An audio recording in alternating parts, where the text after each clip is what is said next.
So, in Black Box, there's kind of a lot of really cutting edge psychological and technological and scientific theories and ideas going on. And I'm curious what your reaction was when you first read that in the script, and if there was any kind of research you did to sort of get acquainted to that world. Oh, absolutely. There was research I did to support being Dr. Lillian Brooks. Absolutely, there was research in neurophysics, the theories, the treatments, the um, therapies, the terms, and speak her dialogue with a measure of knowledge and authority. It was very important to be able to do. That makes a lot of sense. And how do you kind of perform these sort of terms and jargon while also keeping it emotionally engaging and interesting? It's the language she speaks. It's just the language. Yeah. Yeah. It's the language she speaks by virtue of her profession and her acumen. Is it sort of like, I know you do a lot of theater, is it kind of like reacquainting or acquainting yourself with the way that like an August Wilson writes dialogue or the way that like a Shakespeare writes dialogue? Is it sort of just getting into this mode of speaking, or is there something different or deeper about it? Hmm. That's a very good question. Always you want to know what your character's words mean to them. You know, sometimes the language is simpler. Sometimes it's more poetic. Sometimes it's complicated and convoluted. This was pretty straightforward from her as a professional person speaking to a patient, you know, or to a group of peers. Mm-hmm. It's just her language. It's the language she speaks. Yeah. What is it like to play such a strong secret? What is it like to walk the line of how much of that to show early on versus how much of it to keep to the chest? Well, you think about what a secret would mean to you. If it's a secret, do you display any of it? If you do, it's not a secret. If it's a secret, it's a secret and you keep it. You know? Yeah. So yeah. This character was very good at not letting any of this show, would you say? She didn't want any of it to show. And once she kind of reveals that to her son, did it feel cathartic as either a performer or being this character to let that kind of be unleashed? What did it feel like to finally say it out loud? There was some release in that, some relief in that too, because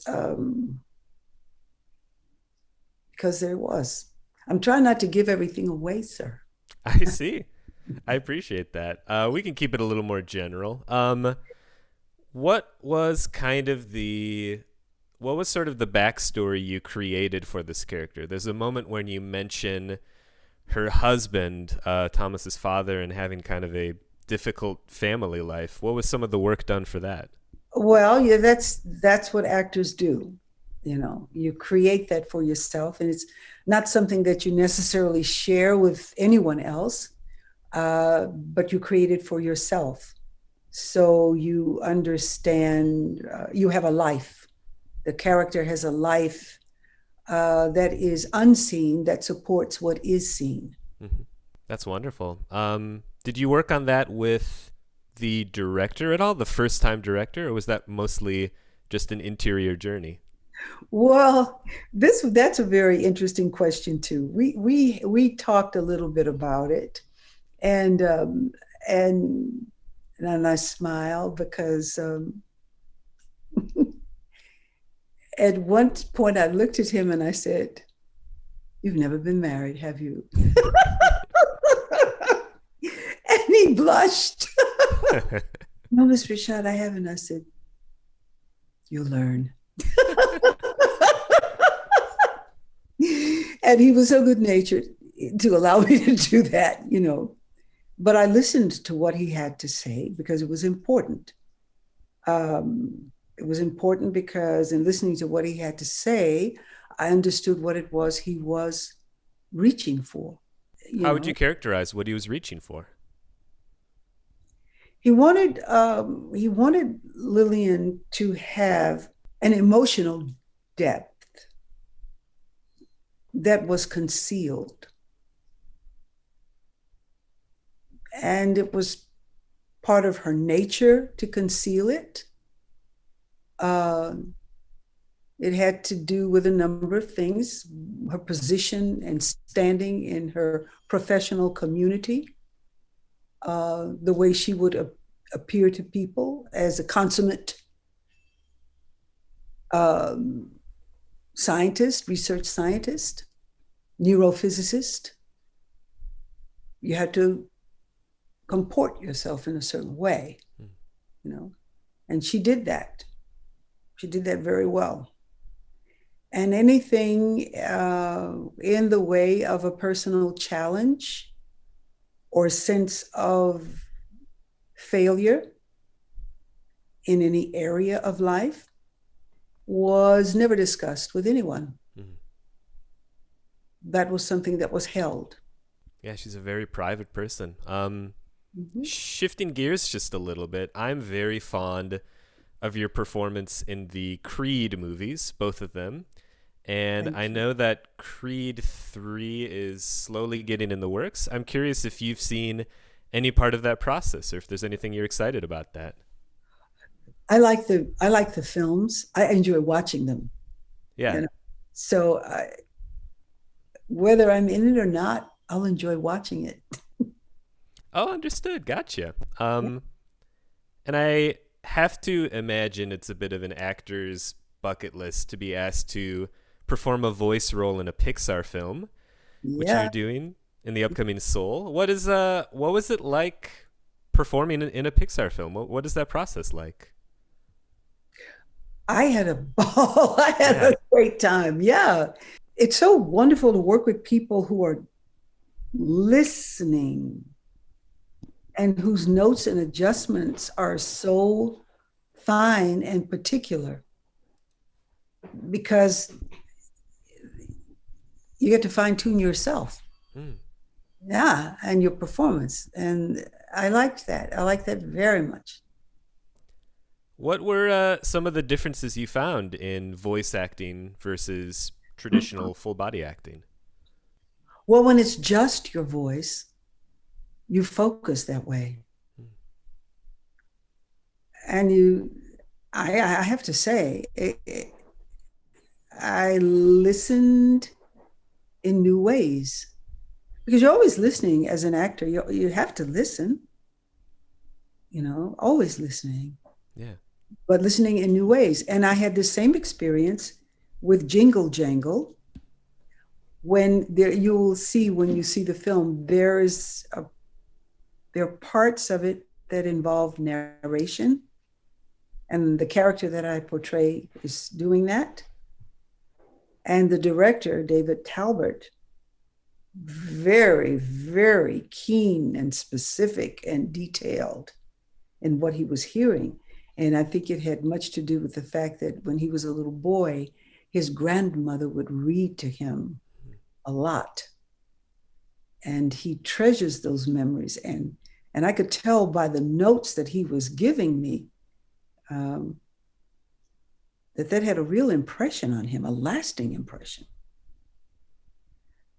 And I enjoyed that tremendously. So I've had this vocal work.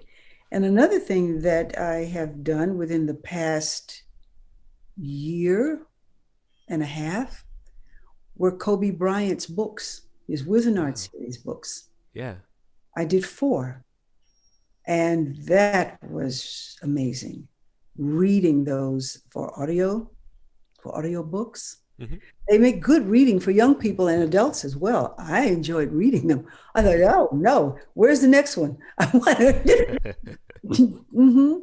So I've had a really good stretch of vocal work and recording in this past year and a half. and uh, and it really does heighten appreciation for spoken word. Mhm. Yeah. And that kind of takes us back to Dr. Lillian's use of language. Absolutely.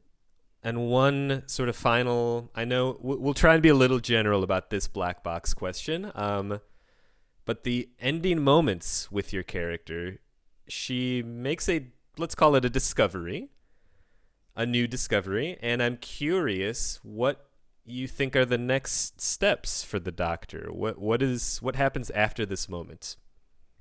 I have no idea. Yeah. I think that's up to the producer and the writer. I have no idea. Is there like a Black Box 2 sequel in the works? I have no idea.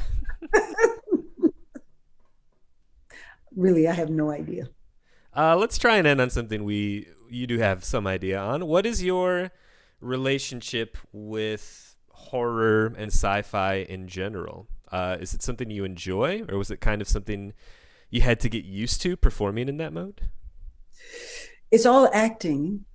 You don't shift the way you approach a character, the way you react to other characters because the film is a straight drama or because it's in the genre of what some consider a psychological thriller, like Tyler Perry's A Fall from Grace, or this, which some people consider a genre. Some people call it horror. Mm-hmm. So, but and Mamadou is the one who really expresses this most clearly. He says it's all acting, it's all serious play. Yeah, and you can tell. Thank you so much for your time. Really great talking to you. Thank you. Take care. All right.